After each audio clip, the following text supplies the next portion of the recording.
నమస్తే. Welcome to our channel. Senior journalist Bharadwaj గారు ఉన్నారు. వారితో మాట్లాడదాం. సార్ నమస్తే. నమస్తే. Sir Allu Arjun fans social మీడియాలో రకరకాల వ్యాఖ్యలు చేస్తూ పోస్టులు పెట్టారు సార్. దాని గురించి అంటే రేవంత్ రెడ్డి గారిపై వ్యతిరేకంగా పోస్టులు పెట్టారు అని పోలీసుల వారికి కేసులు నమోదు చేశారు సార్. సో దాని గురించి మీరు ఏం చెప్తారు? అంటే రేవంత్ రెడ్డి గారిని టార్గెట్ చేస్తూ కొంచెం అబ్యూజ్డ్ లాంగ్వేజ్ వాడుతూ పోస్టులు పెట్టిన వాళ్ళందరినీ కూడా అంటే పోలీసులు సుమోటోగా అరెస్టులు చేయలేదు ఎవరిని. అంటే కంప్లైంట్లు వచ్చినాయి. కంప్లైంట్లు కాంగ్రెస్ వాళ్ళు ఇచ్చారు, మరికొందరు ఇచ్చారు. ఆ కంప్లైంట్ల నేపథ్యంలోనే ఈ అరెస్టులు జరిగినట్టుగా పోలీసులు చెప్తున్నారు. అంటే కంప్లైంట్ లేకుండా అరెస్టులు జరిగితే ఆ గొడవ వేరు. అలా కాకుండా కంప్లైంట్ వచ్చింది కాబట్టి వాళ్ళు ఎవరు పెట్టారు అనేది ట్రేస్ చేసి మొత్తానికి వాళ్ళని అరెస్టులు చేసేటువంటి పనిలో ఉన్నారు ఇప్పుడు. అంటే చాలా సందర్భాల్లో నిజానికి అల్లు అర్జున్ మీద అభ్యంతరకరంగా అంటే అల్లు అర్జున్ అభిమానులు హర్ట్ అయ్యేలాగా లేకపోతే వారి మనోభావాలు గాయపడేలాగా ఎవరైనా మాట్లాడినా, ఎవరైనా పోస్టులు పెట్టినా, ఎవరైనా వీడియోలు పెట్టినా దాడులు చేశారు కదా వాళ్ళు కూడా. కాబట్టి వీళ్ళకి అంటే ఒక మా మీద అబ్యూజ్డ్గా పెడుతున్నారు, లేకపోతే మమ్మల్ని అవమానించేలాగా పెడుతున్నారు అనిపించి వాళ్ళ మనోభావాలు గాయపడాయి అనే కదా వాళ్ళు ఆ రోజున దాడులకి తెగబడింది. మరి అవతల వాళ్ళకు కూడా మనోభావాలు ఉంటాయి కదా, వాటిని గౌరవించాలి కదా. నీ మనోభావాలు ఎలాగైతే హర్ట్ అయ్యాయి అని ఫీల్ అవుతున్నావు, అవతల వాళ్ళ మనోభావాలు గాయపరిచే హక్కు కూడా ఎవరిచ్చారు వీళ్ళకి? అరెస్టు జరిగింది అని హడావిడి చేస్తున్నారు. అలాగే పోలీస్ పర్మిషన్ అడిగారు థియేటర్ వాళ్ళు అని చెప్పి ఒక లెటర్ ఒకటి సర్క్యులేట్ చేస్తున్నారు వీళ్ళు. ఇదంతా చేస్తున్న వాళ్ళు ఆ చనిపోయింది, ఒక మహిళ చనిపోయింది అనేది ఎందుకు మాట్లాడరు, ఎందుకు పట్టించుకోరు? ఆ మహిళ చనిపోవటం వెనకాల సినిమా యూనిట్ పాత్ర ఉంది అని అంగీకరించడానికి ఏమిటి వీళ్ళకి మొహమాటం? వీళ్ళు అక్కడ ఆ సినిమా ఆ రోజు ఆ ప్రీమియర్ షో వేశారు, సైలెంట్ గా జనాలు థియేటర్లోకి వెళ్ళిపోయి ఉంటే ఏ గొడవ జరిగేది కాదు. మధ్యలో అల్లు అర్జున్ వచ్చి అక్కడ డిస్టర్బెన్స్ క్రియేట్ చేశాడు. అన్వాంటెడ్ క్రౌడ్ని అట్రాక్ట్ చేశారు అక్కడికి. ఆ అన్వాంటెడ్ క్రౌడ్ ఎవరంటే అభిమానులే. ఈ అభిమానులు అనే అన్వాంటెడ్ క్రౌడ్ని అట్రాక్ట్ చేసి అక్కడికి వాళ్ళందరినీ థియేటర్లోకి ఎలవ్ చేసి థియేటర్ ఆవరణలోకి ప్రవేశింపజేసి అక్కడ ఒక తొక్కిసలాట జరిగే వాతావరణాన్ని క్రియేట్ చేసింది ఎవరు? వీళ్ళే. యూనిట్ అలాగే హీరోకి కూడా. రెండోది వీళ్ళు చాలా ఆ తప్పు నుంచి తప్పించుకునే ప్రయత్నం చేస్తున్నారు. ఈ తప్పుని పోలీసుల మీదగా నెట్టే ప్రయత్నం చేస్తున్నారు.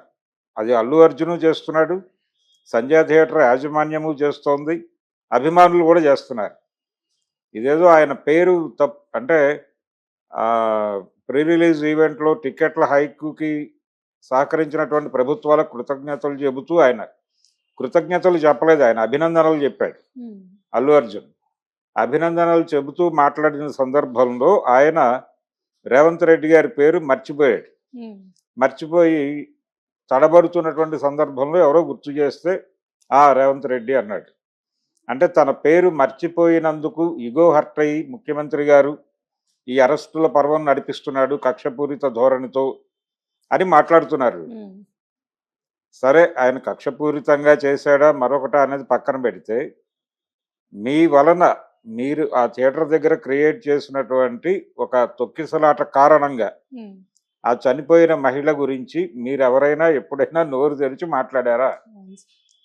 ఇప్పటికీ హాస్పిటల్లో కొట్టుమిట్టాడుతున్నాడు ఆ కుర్రాడు, ఆ పిల్లాడు, 7 ఏళ్ల పిల్లాడు.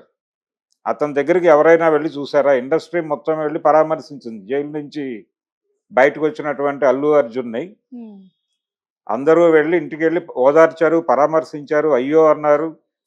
మరి అక్కడికి వెళ్ళి ఒక్కళ్ళనే చూసొచ్చారా? కనీసం సినిమా యూనిట్ నుంచి ఎవరైనా వెళ్ళి చూసొచ్చారా? అల్లు అర్జున్ చాలా తెలివిగా మా లాయర్లు వద్దన్నారు కాబట్టి నేను వెళ్ళటం లేదు అని ఒక సాకు చెప్పాడు. అది కేవలం సాకే, వెళ్ళి పరామర్శించవచ్చు, ఆ పిల్లవాడిని కలవచ్చు. రెండోది, వాళ్ళకి సంబంధించిన ఖర్చులన్నీ మేమే పెడుతున్నామన్న పద్ధతిలో 2-3 సార్లు మాట్లాడాడు ఆయన. కానీ నిన్న సివి ఆనంద్ గారు అక్కడికి వెళ్ళాడు. వెళ్ళి ఆయన బయటకు వచ్చి మీడియాతో మాట్లాడుతూ ఇదంతా ప్రభుత్వం పెట్టుకుంటోంది ఖర్చు అని చెప్పాడు. అంటే ప్రభుత్వానికి ఖర్చు పెట్టమని అల్లు అర్జున్ ఏమన్నా డబ్బులు ఇచ్చాడా, లేకపోతే యూనిట్ ఇచ్చిందా అనేది ప్రశ్న. అవును సార్. లేదు అబద్ధాలు చెప్పారా వీళ్ళు ఉమ్, అనేది ఒకటి.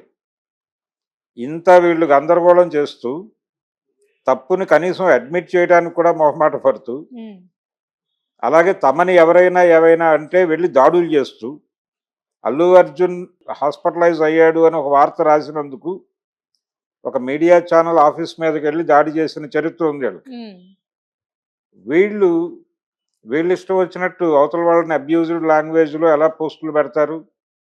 అది నైతిక ప్రమాణాల ప్రకారం తప్పు కదా. ఉమ్, అందుకని వీళ్ళ మీద కేసులు పెట్టడం కూడా తప్పేం కాదు. ఉమ్, వీళ్ళ మీద హ్యాపీగా కేసులు పెట్టొచ్చు, విచారణ జరపచ్చు, ఏమీ పర్వాలేదు. అంటే వాళ్ళు ఒకటి నీతి అనుకున్నారు. ఉమ్, ఎవరి మీద వాళ్ళని హత్య చేసే పద్ధతిలో, వాళ్ళ మనోభావాలు గాయపరిచే పద్ధతిలో మాట్లాడకూడదు అని అల్లు అర్జున్ అభిమానులు అనుకున్నారు. అవును సార్. అనుకున్నప్పుడు మీరు మాట్లాడకండి. అంటే మీ ఎడం చేయి తీస్తే మా పొరచేయి పెడతాం అంటంలాగా ఉంటుంది అది. ఉమ్, అంటే ఎదుటి మనిషికి చెప్పేటందుకే నీతులు ఉన్నాయన్నాడు ఆత్రేయ గారు. అందుకని వీళ్ళ వ్యవహార శైలి బాలేదు. ఉమ్, జరిగిన తప్పును వాళ్ళు అడ్మిట్ చేయట్లేదు. జరిగిన తప్పును గుర్తించే ప్రయత్నం కూడా చేయటం లేదు. కనీసం అక్కడికి వెళ్ళి ఆ పిల్లవాడిని పరామర్శించి ఆ కుటుంబానికి ధైర్యం చెప్పే పని కూడా చేయటం లేదు. ఈయన అరెస్ట్ అవగానే చిరంజీవి గారు షూటింగ్ మానుకుని వెళ్ళి పరామర్శించి వచ్చాడు ఉమ్, ఇంటికి వెళ్ళి. ఇంట్లో ఎవరు లేకపోయినా ఇంట్లో ఉన్నటువంటి కుటుంబ సభ్యులకి ధైర్యం చెప్పి వెళ్ళాడు ఆయన. ఆయన నాగబాబు వీళ్ళందరూ అవును సార్. ఎందుకు వెళ్ళారు? మీరు అరెస్ట్ అయ్యారు, ఆ ఫ్యామిలీకి ఒక కష్టం కలిగింది అనే ఉద్దేశంతో కదా వెళ్ళింది. అవును. మీ వలన ఆ కుటుంబం కష్టాల్లోకి వెళ్ళింది, ఆ రేవతి గారి కుటుంబం. ఉమ్, మరి వెళ్ళి మీరు అక్కడ వాళ్ళకి ధైర్యం చెప్పాలి కదా, మీ బాధ్యత కదా అది. కనీసం జరిగిన తప్పులో మా బాధ్యత ఉందని అడ్మిట్ అవ్వడానికి ఏంటి ప్రాబ్లం వీళ్ళకి? ఉమ్, అందుకని టోటల్గా బన్నీ టీము, అలాగే సినిమా యూనిట్, థియేటర్ యాజమాన్యం వీళ్ళందరూ కూడా తప్పుల మీద తప్పులు చేసుకుంటూ వెళ్ళిపోతూ నెపాన్ని రేవంత్ రెడ్డి మీదకో, లేకపోతే ప్రభుత్వం మీదకో, లేకపోతే పోలీసుల మీదకో నెట్టేసి చేతులు కడుక్కునే ప్రయత్నం చేస్తున్నారు. వీళ్ళు ఇలా లెటర్ సర్క్యులేట్ చేస్తుండగానే పోలీసు వారు పర్మిషన్ రిజెక్ట్ అయినటువంటి లెటర్ సర్క్యులేషన్లో పెట్టారు. అంటే వీళ్ళు కూడా వాళ్ళ ఈగోని రెచ్చగొడుతున్నారు నెమ్మదిగా. ఉమ్, రెచ్చగొట్టడం వలన వాళ్ళు కూడా మేము రిజెక్ట్ చేసాం, పైగా దాని మీద వెనకాల ఇంకుతో రాసి ఉంది ఆ లెటర్ వెనకాల చాలా స్పష్టంగా హీరోని, హీరోయిన్ని, ఇతర అంటే క్రౌడ్ పుల్లింగ్ క్యారెక్టర్స్ ఎవరైనా ఉంటే వాళ్ళని దయచేసి రావద్దని చెప్పండి అని చెప్పి వాళ్ళు ఒక స్పెషల్ నోట్ రాశారు వెనకాల. ఉమ్, కాబట్టి ఇవేవి పట్టించుకోలేదు వాళ్ళు. లెటర్ చూసి కూడా ఉండరు వాళ్ళు. ఎంతసేపు మేము పర్మిషన్ అడిగాము అంటున్నారు తప్ప పర్మిషన్ రిజెక్ట్ అయిందనే విషయం మాట్లాడలేదు వాళ్ళు. ఉమ్, పర్మిషన్ కోసం వీళ్ళు లెటర్ పెట్టినప్పుడు రిజెక్ట్ చేస్తూ వాళ్ళు కూడా లెటర్ ఇస్తారు. ఆ లెటర్ ఎందుకు మార్కెట్లో బెటర్ మీరు అంటే నేను చేసేవి రైట్లు, ఎదుటోడు చేసేవి తప్పులు అని చెప్పడం వీళ్ళ ఉద్దేశం. ఉమ్, అందుకనే ఇప్పుడు ఆ థియేటర్కి షోకాజ్ నోటీసులు కూడా ఇచ్చారు. అవును సార్. టార్గెట్ అవుతున్నారు వీళ్ళంతటి వీళ్ళే ఓవర్ యాక్షన్ చేసి. ఉమ్, ఈ ఫ్యాన్స్ కూడా అందులో భాగంగానే టార్గెట్ చేసి పోస్టులు పెట్టారు. పోస్టులు పెట్టినందుకు గాను వాళ్ళని కంప్లైంట్ల మేరకే అరెస్టులు చేస్తున్నారు తప్ప పోలీసులు స్వచ్ఛందంగా అరెస్టులు చేయట్లా. కంప్లైంట్లు ఇచ్చిన వాళ్ళు కాంగ్రెస్ పార్టీ వాళ్ళు కాబట్టి ఇదంతా డిజైన్డ్ ప్రోగ్రామ్ అంటున్నారండి.